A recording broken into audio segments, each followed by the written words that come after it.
예, 오늘 말씀은 세대주의 종말론의 오류 바로잡기 두 번째 시간입니다. 마태복음 24장과 25장 전체를 살펴보는 시간입니다. 오늘 본문은 오늘 낭독하실 때 조금 당황하셨을 거예요. 지금 우리 가지고 있는 흠정역 성경과 다릅니다. 이 말씀은 이제 권위역 성경의 말씀인데 40절에서부터 40절, 41절 보면은 그때 두 사람이 들어있다가 한 사람은 흠정역에서는 붙잡혀가고 이렇게 돼 있죠. 권위역에서는 데려감을 당하고 41절에도 두 여자가 맷돌을 갈고 있다가 한 여자는 붙잡혀가는 게 아니라 데려감을 당하고 이렇게 되어 있습니다. 이 말씀이 올바른 킹제임스 성경의 말씀입니다. 마태복음 24장에 보면은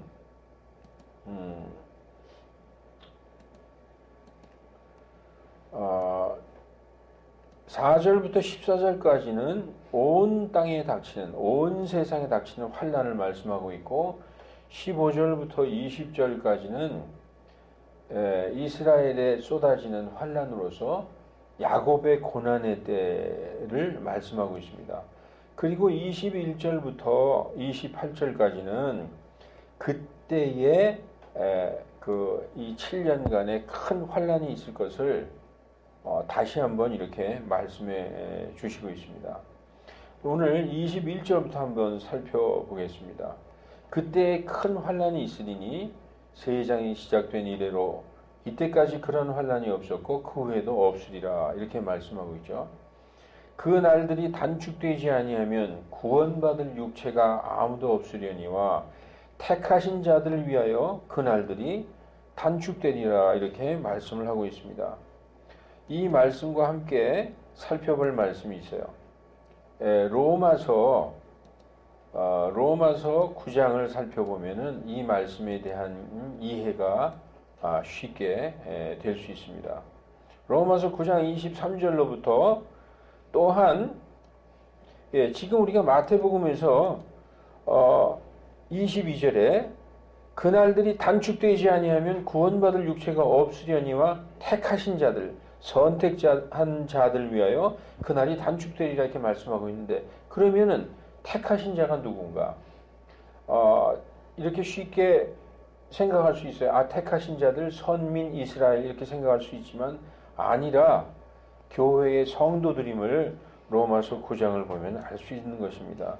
자, 로마서 9장 23절에 또한 영광에 이르도록 미리 예비하신 긍휼의 그릇들에게 자신의 영광의 풍부함을 알리고자 하셨을지라도 어찌하겠느냐. 여기 보면은 긍휼의 그릇들이 나오죠. 이 긍휼의 그릇들은 누구냐? 24절에 이 긍휼의 그릇들은 우리니, 사도 바울이 로마서에서 우리라고 얘기하고 있어요. 사도 바울 자신과 로마에 있는 성도들, 우리가 바로 긍휼의 그릇들이다. 곧 그분께서 유다인 중에서뿐만 아니라 이방인 중에서도 부르신 자들, 즉 예수님 믿고 구원받은 모든 전 세계 성도들을 말씀하고 있는 것이죠. 호세아의 글에서 내 백성이 아니던 자들을 내 백성이라 불렀다. 우리 같은 사람들은 하나님의 백성이 아니었잖아요. 그런데 우리 같은 이방인들도 내 백성이라 하나님이 하셨고, 너희는 내 백성이 아니라 말씀하셨던 곳에서 우리는 하나님의 백성이 아니었어요. 이 한국 사람들은. 그런데 지금 우리들을 하나님의 백성이라고 부르시고 있지 않습니까? 그들이 살아계신 하나님의 자녀라 불리리라. 한과 같으니라. 유대인 중에서와 이방인 중에서 택하신 자를 얘기하는 거예요. 유다인을만 얘기하는 게 아니라 또한 이사야도 이스라엘에 관해서 이렇게 얘기했다는 것입니다. 이스라엘 사람이라고 전체 다 택하심을 받은 자가 아니라 이스라엘 자녀가 바다의 모래알 같이 많더라도 남은 자가 구원받는다. 즉 택하신 자, 그 이스라엘 백성 중에서도 이 남은 자는 예수님 믿고 구원받은 자를 의미하는 것이죠. 그래서 이스라엘 백성이 택하신 자가 아니라 이방인 중에서와 유다인 중에서 예수 믿고 구원받은 자가 바로 택하신 자다. 그리고 여기서 이런 말씀하셨어요. 그분께서 그 일을 끝마치시고 의 가운데 단축시킬 것은, 우리가 아까 마태복음 24장 22절에 그날을 짧게 단축시키지 아니하시면 살아남을 육체가 없다고 얘기하셨죠. 여기서도 그 말씀을 동일하게 하고 있는 것입니다. 그 일을 끝마치시고, 여기에 보면 cutting short in righteousness라고 말씀하고 있어요. 의 가운데서 그날들을 짧게 하리라. 그날들을 짧게 하지 아니하면 구원받을 육체가 없는데, 여기서는 cut it, 그것을 짧게 하리라고 말씀하시고 있는 것입니다. 의 가운데서 단축시킨다는 말씀은 의로운 심판으로 단축시키신다고 말씀하고 있습니다. 따라서 마태복음 24장 22절에 선택받은 이 택하신 자들은 누구냐? 유대인들이 아니라 구원받은 성도들이다라고 말씀하고 있습니다. 그때 누가 너희에게 말하되 보라 그리스도가 여기 계신다 저기 계신다 하여도 믿지 말라. 이는 거짓 그리스도들과 거짓 대언자들이 일어나서 큰 표적과 이적을 보여서 할 수만 있으면 택함 받은 자들까지도 속일 것임이라. 이 말씀은 요한계시록 13장에 나와 있습니다. 거짓 그리스도, 적그리스도가 바다에서 올라오는 짐승으로 출현하고, 또 땅에서 올라오는 짐승이 적그리스도의 형상을 만들어 놓고 그 형상으로 하여금 말도 하게 하고 엄청난 이적과 표적을 보이죠. 많은 사람들이 속아 넘어갈 것을 성경은 말씀하고 있습니다. 그래서 보라 내가 너희에게 미리 말하였노라. 그러므로 사람들이 너희에게 말하되 보라 그분께서 외딴 곳에 계신다 하여도 나가지 말고 그분께서 밀실에 계신다 하여도 믿지 말라. 예수님이 오실 때는 어떻게 오시느냐? 번개가 동쪽에서 번쩍인 같이 서쪽까지 번쩍인 같이 그렇게 오신다. 우리가 번개가 번쩍하면 다 볼 수 있잖아요. 그렇게 다 볼 수 있게 오신다는 것이죠. 그리고 28절에 어디든지 시체가 있는 곳엔 독수리들이 함께 모여드니라. 예수님이 오실 때는 그냥 조용히 교회만 휴거되는 게 아니라 엄청난 심판의 날이라는 거예요. 세대주의 종말론을 가르치는 사람들은 조용히 교회는 비밀스럽게 휴거되고 교회가 7년 동안 하늘에서 혼인잔치하고 밑에는 환란이 시작된다 이렇게 가르치지만, 예수님이 공중재림하시는 날은 조용히 휴거되는 날이 아니라 엄청난 심판이 이 땅에 쏟아지는 날이라는 것입니다. 그래서 많은 사람들이 죽임을 당할 것을, 그래서 시체가 있는 곳엔 독수리들이 함께 모여들리라 라고 말씀하고 있는 것입니다. 이 말씀을 우리가 데살로니가 후서 1장을 한번 보시겠습니다. 데살로니가 교회 성도들은 주님의 날이 가까웠다, 그리스도의 날이 가까웠다, 공중재림이 가까웠다 해서 굉장히 불안해하고 그런 상황이 있었던 걸 알 수 있어요. 그때도 지금같이 예수님이 곧 오신다, 지금이 종말의 때다, 이런 사람들이 많이 있었던 거죠. 그러니까 성도들 중에 불안해한 사람이 많이 있었습니다. 데살로니가 교회에 주신 말씀을 보면은 종말 때에 대해서 우리가 더 잘 알 수 있는 그런 말씀입니다. 우리가 데살로니가후서 1장 3절부터 보면은 형제들아 우리가 너희로 인하여 항상 하나님께 감사드리지 아니할 수 없나니 너희의 믿음이 더욱 자라고, 여러분 믿음은 자라기도 하고 없어지기도 해요. 약해지기도 해요. 여기에서 보면 너희의 믿음이 더욱 자란 걸로 인해서 칭찬하고 있거든요.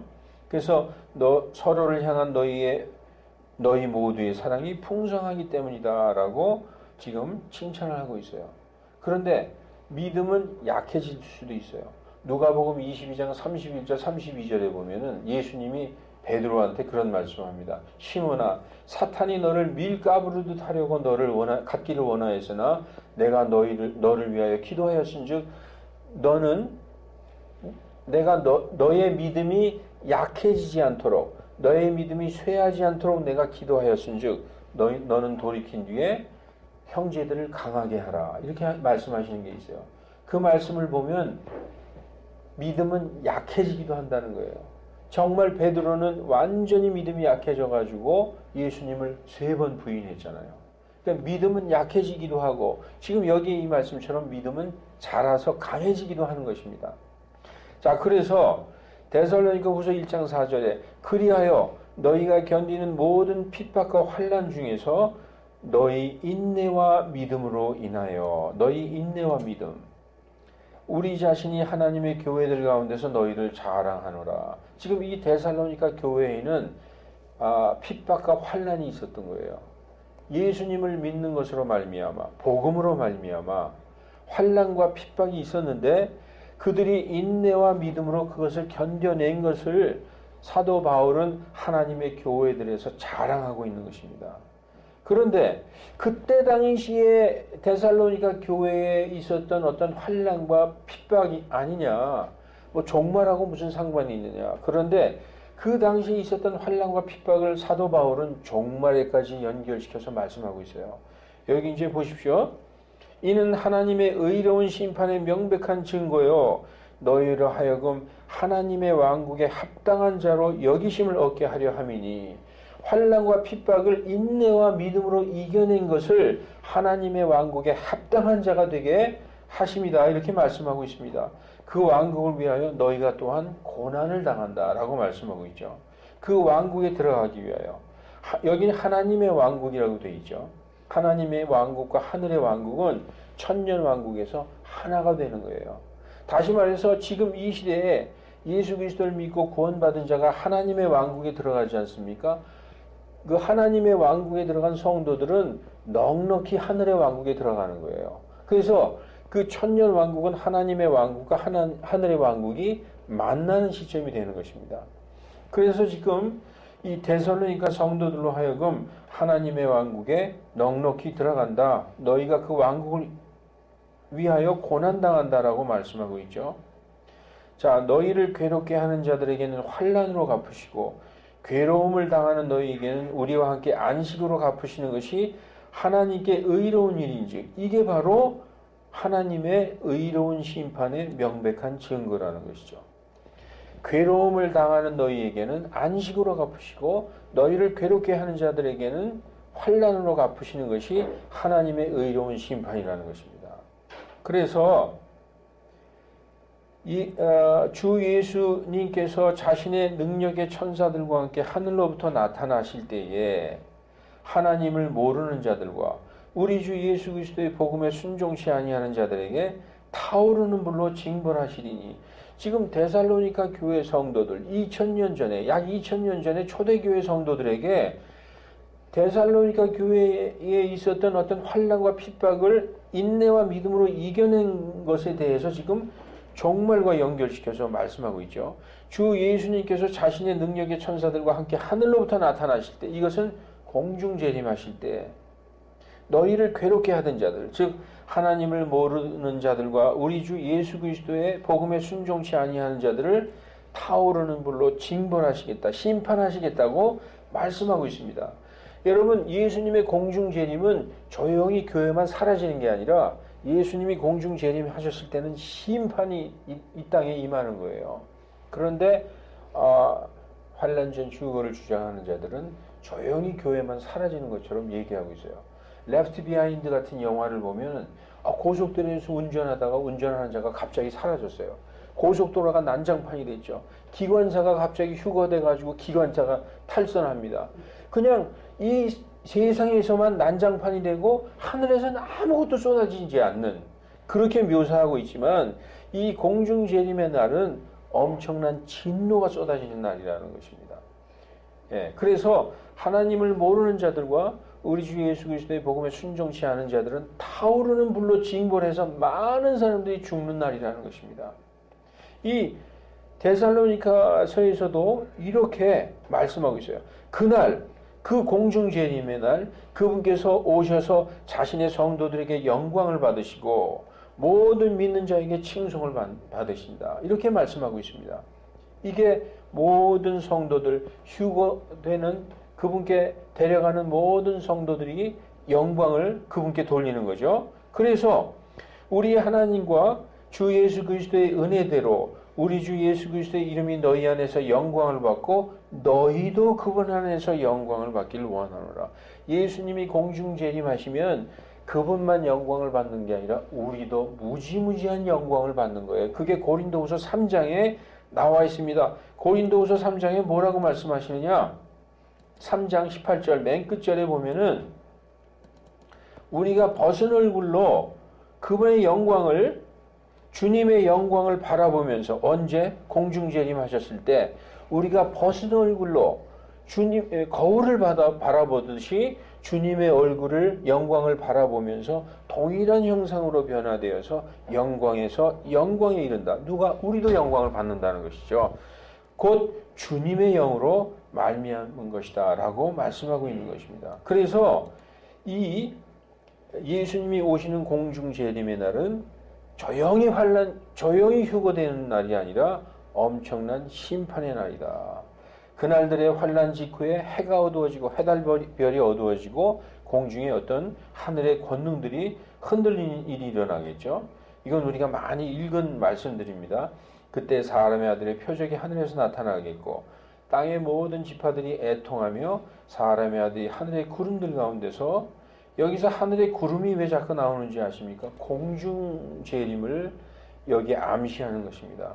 그가 큰 나팔 소리와 함께 자기 천사들을 보내리니 그들이 그의 택하신 자들을, 이 택하신 자들은 아까도 우리가 로마서에서 읽었지만 유대인 중에서와 이방인 중에서 예수님 믿고 구원받은 자, 그리고 신약 성경에 여러 군데 나와 있어요.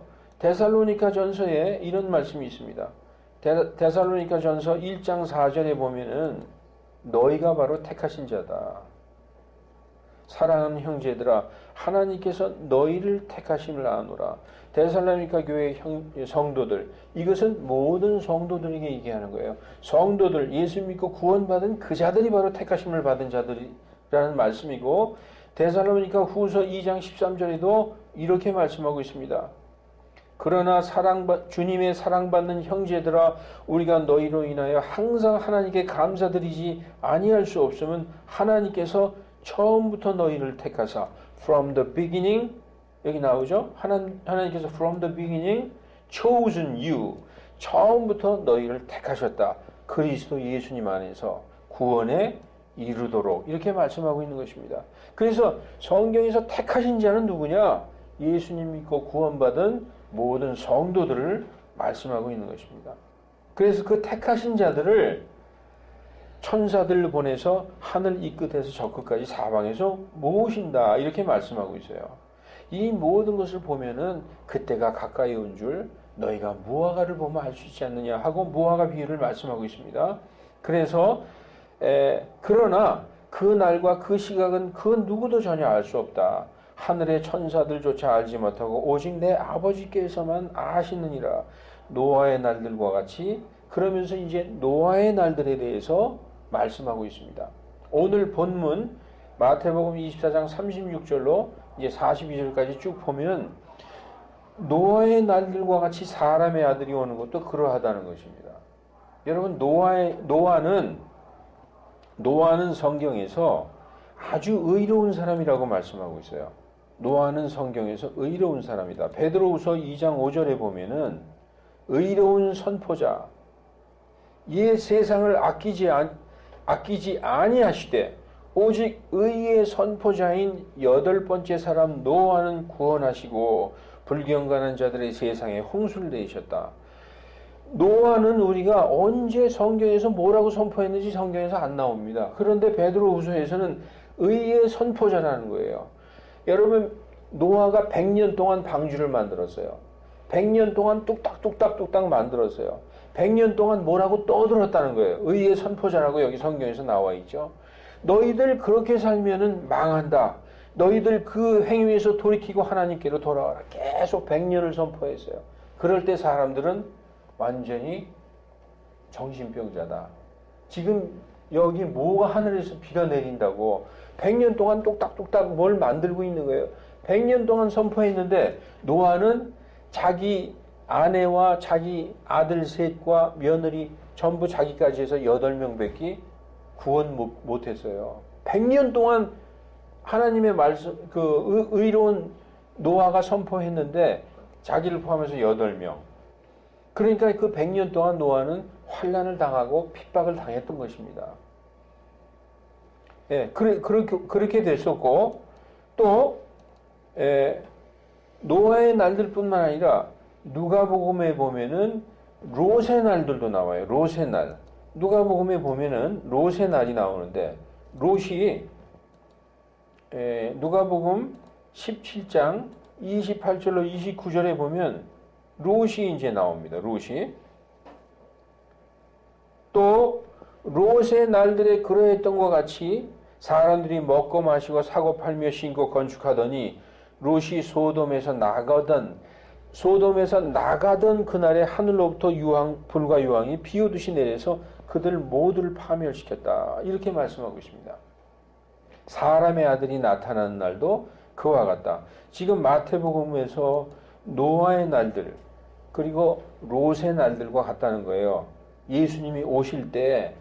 그러니까 롯의 날들에도 먼저 어떤 환난이 있었습니다. 이 베드로서에서 그렇게 말씀하고 있어요. 베드로서 2장 5절, 아까 베드로서 2장 5절을 찾았는데, 베드로서 2장 5절을 보면은, 베드로 후서 2장 6절부터 롯에 대해서 이제 말씀하고 있습니다. 소돔과 고모라의 도시들을 멸망으로 정죄하사 죄가 되게 하심으로 훗날 불경건하게 살 자들에게 본보기로 삼으셨으며 사악한 자들의 더러운 행실로 괴로워하는 의인 롯을 구해내셨으니 이는 이 의로운 사람이 그들 중에 거하며 그들의 불법적인 행동을 보고 들으면서 날마다 자기의 의로운 혼을 괴롭게 하였다. 여러분, 노아의 날들에도 노아는 100년 동안 어떤 환난을 당하고 그 환난이 끝나자마자 방주에 옮겨 타자마자 땅에 비가 쏟아져 내려가지고 이 땅을, 그 비가 쏟아져 내린 것은 하나님의 심판이죠. 완전히 땅을 쓸어버렸다는 것입니다. 이 롯의 때도 롯이 거기에 거하면서 많은 환난을 당하고 있다가 천사들이 소돔에 들어가서 롯을 끄집어내자마자, 데려 나오자마자 거기에 하나님의 진노의 심판이 쏟아졌다는 거예요. 다시 말하면 의로운 사람들이 환난을 먼저 당하다가 그 환난에서 그 의로운 사람들을 데리고 나온 직후에 진노가 쏟아진다는 것을 지금 성경은 마태복음에서 그렇게 말씀하고 있는 것입니다. 여러분, 그러니까 다시 말씀드려서 환난이 먼저 있고 그 환난을 의로운 사람들이 그 환난과 싸워서 견뎌내다가 그 환난에서 벗어나자마자 진노가 쏟아졌다는 얘기예요. 지금 진노가 먼저 쏟아지고 환난이 이 세상에 닥친 게 아니라 환난이 먼저 쏟아지고 진노가 쏟아졌다. 그것을 노아의 날들에 지금 예수님이 비유하고 있는 것입니다. 그래서 그때의 그 환난 중에 지금 마태복음 24장은 환난을 계속 말씀하고 있지 않습니까? 그 환난 중에서 한 사람을 데려감을 당한다는 것이죠. 이 데려감을 당한다는 것은 구원해 간다는 거예요. 천사를 보내서 그를 데려간다는 것이죠. 그래서 42절에 그러므로 깨어 있으라 이는 어느 시각에 너희 주가 올지 너희가 알지 못함이라 이렇게 말씀하고 있습니다. 그러나 이것을 알라 만일 그 집 가장이 도둑이 어느 경점에 올지 알았더라면 깨어 있어 자기 집이 뚫리지 않게 하였으리라 이렇게 말씀하고 있어요. 이 43절 말씀은 어떤 집주인이 도둑이 몇 시에 올지 알 수 있다고 말씀하는 것입니까? 알 수 없다고 말씀하는 것입니까? 알 수 없다. 도둑이 만약에 12시에 온다고 12시에 올 줄을 알고 있다고 생각해 봐요. 그럼 그 전까지 준비할 필요 없어요. 그냥 가만히 있다가 12시 한 5분 전에 막대기 하나 딱 들고 있다가 도둑이 10시에 딱 들어올 때 땅 때려서 잡으면 돼요. 그런데 지금 도둑이 몇 시에 올지 알 수 없다는 것입니다. 그래서 이어진 말이 이름으로 알 수 없기 때문에 준비하고 있으라는 거예요. 메시아 올 줄 알 수 있다면 깨어서 그 도둑을 잡을 수 있지만 알 수 없으니까 뭐 하고 있으라? 준비하고 있으라는 거예요. 언제 오든지 잡을 수 있도록. 이렇게 생각하지 않은 시각에 사람의 아들 예수님이 오신다. 이렇게 말씀하고 있습니다. 자, 이제 45절부터 좀 중요해요. 주인이 자기 집안 식구들을 관리하도록 맡긴 자로서, 여기서 주인은 누구죠? 예수님이죠. 예수님이 승천하시면서 자기 집안 식구들을 관리하도록 맡긴 자로서, 자기 집안 식구들은 누굴까요? 여기서 유대인들, 예수님의 혈통의 그 혈육의 그 이스라엘 사람들을 얘기하는 것일까요? 아니죠. 여기서 자기 집안 식구들은 예수님의 형제들을 얘기하는 거예요. 히브리서 2장 10절과 11절에 보면은 거룩하게 하시는 분과 거룩하게 된 자들이 다 한 분에게서 났으니 주님께서 그들을 형제라 부르기를 부끄러워하지 아니하셨다라고 말씀하고 있어요. 히브리서 한번 보십시다. 이걸 봐야 되겠네요. 히브리서 2장에 보면 누가 예수님의 집안 사람들인지 알 수 있어요. 예수님의 집안 식구들은 거룩해 하시는 분과 거룩해 된 자들이 다 한 분에게서 났어요. 거룩해 하시는 분은 누구예요? 예수 그리스도죠. 그분의 보혈의 피로 우리가 거룩하게 됐잖아요. 그리고 거룩하게 된 우리가 다 한 분에게서 났어요. 하나님에게서 났다는 거죠. 이러한 까닭에 하나님께서 예수님과 성도들을 형제라 부르시기를 부끄러워하지 아니하셨다. 말씀하시되 내가 주의 이름을 내 형제들에게 알게 하고 내가 교회 한가운데서 주께 찬양 노래를 부르리라. 우리가 예수님의 집안 식구들은 바로 성도들이에요. 그런데 그 성도들을 관리하도록 맡긴 자로서 교회의 사역자를 지금 얘기하고 있죠. 제때에 그들에게 양식을 나누어 줄. 제때는 영어로 in due season이라고 되어 있어요. 그때에 알맞은 양식을 나눠준다는 거예요. 여기서 양식은 뭘까요? 하나님의 말씀이죠. 그러니까 하나님이 예수님이 멀리 가면서 자기 집안 식구들을 누구에게 맡겨줬는데 그 맡긴 자가 그 식구들에게 제때에 양식을 나누어 줄 신실하고 지혜로운 자가 누구냐. 이거 예수님의 사역자들을 얘기하는 거죠. 그러니까 예수님이 다시 올 때에 이렇게 하고 있는 것을 보면 그 종은 복이 있도다. 이것은 지금 유다인들에게 얘기하는 게 아니라 예수님이 승천하시고 예수님의 몸된 교회의 그 지체들, 예수님의 그 성도들을 맡겨서 관리하고 양식을 나누어준다. 이건 목양을 얘기하는 것이죠. 그 종이 잘하고 있으면 그 종은 복이 있도다 라고 말씀하고 있는 것입니다. 그러면서 여기 보면 또 악한 종이 나와요.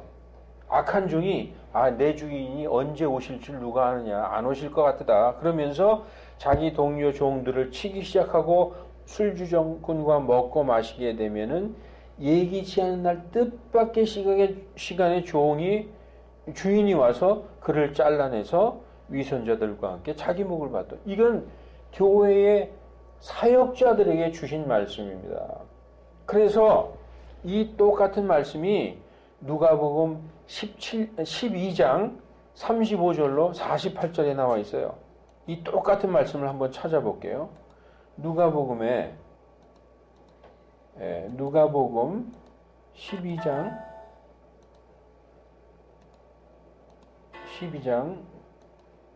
35절부터 나와 있습니다. 너희 허리에 띠를 두르고 너희 등불을 켜놓으며 너희 자신은 마치 주인이 결혼식에서 돌아와 문을 두드릴 때 즉시 열어주려고 기다리는 사람처럼 되라. 그러면서 주인이 올 때에 깨어있는 것을 보면 그 종은 복이 있도다. 내가 진실로 너희에게 말하노니 주인이 허리띠를 띠고 그들을 식탁에 앉히고 나와 그들을 섬기리라. 만일 주인이 2경이나 3경에 와서 종들이 이와 같이 하는 것을 보면 그 종은 복이 있도다 하면서 똑같은 말씀이 나와요. 이것을 알지니 만일 그 집 가장이 도둑이 몇 시에 오려는지 알았더라면 깨어있어 자기 집이 뚫리지 않게 하였으리라. 지금 마태복음 24장 43절로 끝에까지 51절에 나와 있는 말씀과 동일한 병행 구절이 누가복음 12장 35절로 48절에 나와 있어요. 이 누가복음 이 12장 35절로 48절은 마태복음의 그 종들의 비유와 매치를 이루는 말씀이에요. 근데 이 말씀을 세대주의에서는 이 말씀을 가지고 마태복음 25장 열처녀의 비유에 매치를 시키고 있어요. 이거 완전 넌센스죠. 왜냐하면 여기서 결혼식이라는 단어가 나오기 때문에 여기 마치 주인이 결혼식에서 돌아와 문을 두드릴 때 여러분 여기에서는 주인과 종의 얘기를 하고 있어요. 그래서 주인이 결혼식을 완전히 끝마치고 집에 돌아왔을 때 그 종들이 기다리고 있으면 그 종이 복이 있다는 것입니다. 그래서 여기 보면은요 35절에 너희는 허리에 띠를 두르고 종의 모습이에요. 등불을 켜놓고 일을 하는 모습이죠. 자지 않고 종들이 일을 하고 있는 모습입니다. 그리고 주인이 결혼식에서 돌아와서 문을 두드릴 때에 즉시 문을 열어주는 자들처럼 되라. 이것은 주인을 기다리는 종입니다. 주인이 결혼식을 다 끝마치고 완전히 집에 돌아올 때에 기다리는 종. 그러나 마태복음 25장의 열처녀는 마태복음 25장을 볼까요? 마태복음 25장의 열처녀는 보십시오. 누굴 기다리느냐? 신랑을 맞으러 나간 열처녀. 집에서 기다리는 게 아니라 신랑이 오시기를 등불, 여기에서 등불은 누가복음 그 12장 35절에 라이트가 아니라 집에 켜놓는 그런 불이 아니라 램프의 램프. 램프를 들고 신랑, 주인이 아닌 신랑을 맞으러 나간 열처녀로서 이 처녀들은 교회의 성도들을 얘기하고 있는 것입니다. 종들을 얘기하는 게 아니에요. 그리고 결혼식에서 다 끝나고 돌아온 주인을 맞으러 나간 게 아니라 결혼하려고. 여기 보면요. 10절에 보면은 그들이 살아감 동안에 그와 함께 혼인잔치에 들어갔다. 라고 얘기하고 있어요. 혼인잔치 10절에. 혼인잔치. 이 혼인잔치가 우리는 결혼은 딴 데에서 다 하고 여기에서 잔치만 하러 왔구나라고 생각할지 몰라요. 영어 성경에 보면 the marriage라고 되어 있어요. 결혼식 하러 온 신랑이에요. 결혼식 하러 온 신랑을 기다리는 신부들로서 처녀를 얘기하는 것입니다. 처녀들은 교회의 성도를 비유하고 있는 거예요. 여러분, 교회는 단수입니다. 순결한 한 처녀, chaste virgin이라고 순결한 한 처녀로 교회는 단수지만 교회를 이루고 있는 지체로서의 성도들은 복수로 표현하고 있어요.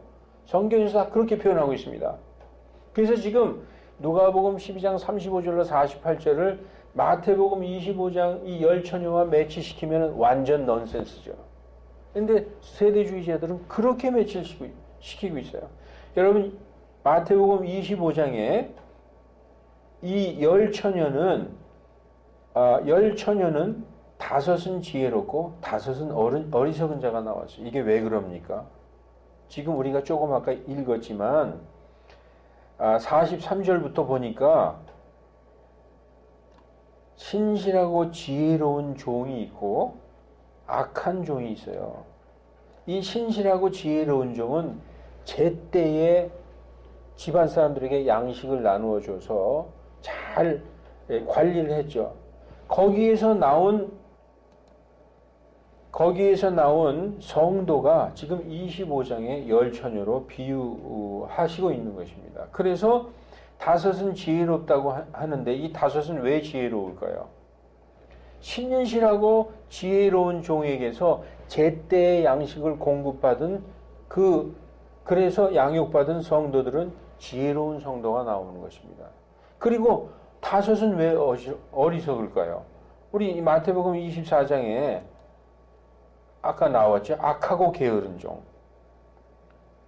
이 악한 종에게서 악한 종은 그렇게 제때의 양식을 나눠주고 성도들 양육시키지 않았죠. 그렇기 때문에 아무것도 준비할 수 없는 것입니다. 그래서 이 25장의 열처녀는 24장의 지혜로운 종과 악한 종에게서 나오는 것입니다.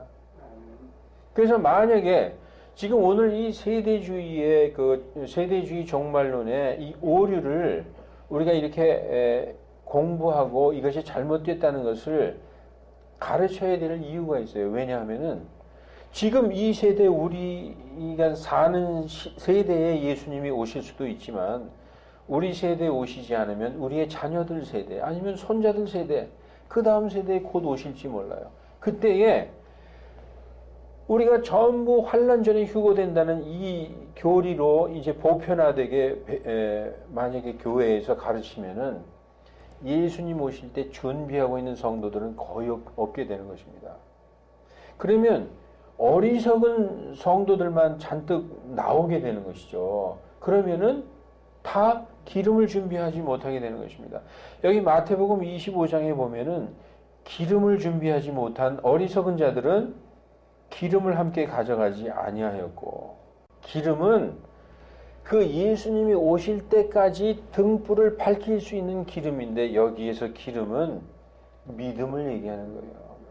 믿음.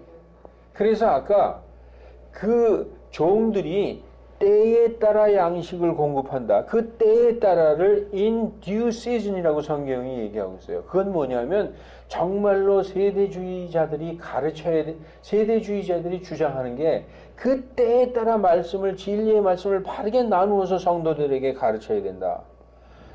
그게 맞는 얘기죠. 그런데 이 종말에서만큼은 종말론만큼은 그들이 때에 따라 성도들에게 말씀을 올바르게 나누지 않았다는 것입니다. 그때에 사람들이 너희를 넘겨주고 핍박받게 하겠고 너희를 죽이니 그때에 너희가 내 이름으로 인하여 모든 민족에게 미움을 받으리라. 그때라는 거예요. 그래서 많은 사람들이 배반하고 미워하겠으며 그리고 많은 거짓된 자들이 일어나서 많은 사람들을 속이리라. 예? 그러므로 많은 사람들이 불법이 성행함으로 많은 사람들의 사랑이 식어가리라. 그때의 하늘의 왕국을 얘기하고 있는 것입니다. 그때 교회 다닌다 그러고 예수님 믿는다고 하는 자 중에서 많은 사람들이 그 믿음을 끝까지 지키지 못할 사람들이 많이 있다는 거예요. 여러분 이건 성령이 아닙니다. 이 기름은 성령이 아니에요. 성령은 소멸되거나 그러지 않아요. 아까 우리가 말씀을 읽었듯이 믿음은 강해질 수도 있고 믿음은 약해질 수도 있어요. 그때 많은 사람들이 순교당하고 나는 견딜 수 없어 해서 예수님을 부정하는 사람도 나옵니다. 그때 끝까지 견딜 수 있는 그 기름이 뭐냐? 믿음을 얘기하는 거예요. 믿음. 그래서 지금 한 가지만 더 해야 되겠네요. 여기서 열처녀, 여기서 교회 성도를 처녀로 비유했는데 요한계시록에서도 동일하게 그렇게 비유하고 있습니다. 자, 이 말씀을 한번 보실까요? 요한계시록 14장을 한번 보십시다.